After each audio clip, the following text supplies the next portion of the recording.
Konstitutsiya bu xalq ovozi, bu erkinlik.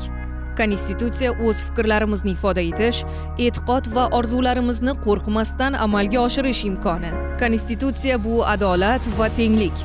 Shuningdek, u mas'uliyat, huquqlar bilan birga majburiyatlarimiz borligini ham unutmaslikdir.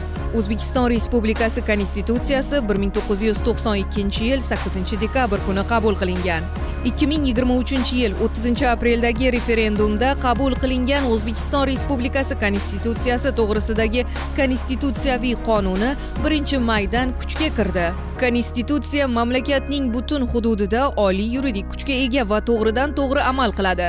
Yangilangan Konstitutsiyada moddalar soni 128 tadan 155 taga, normalar soni 275 tadan 434 taga oshdi. Ya'ni xalqimiz takliflari asosida yangilanib, asosiy qonunimiz matni qariyb 65% ga ortdi.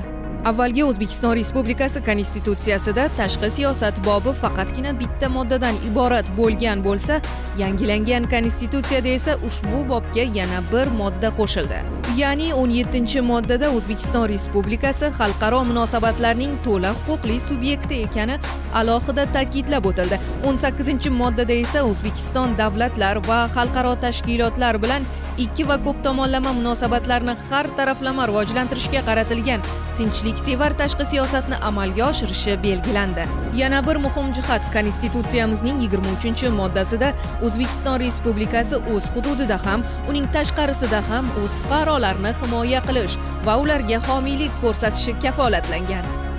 O'zbekiston Respublikasi Konstitutsiyasi hozirda o'zbek, ingliz va rus tillarida bo'lib, ayni paytda qozoq, qirg'iz, tojik, turkman, arab, ispan hamda fransuz kabi xorijiy tillarga tarjima qilinmoqda.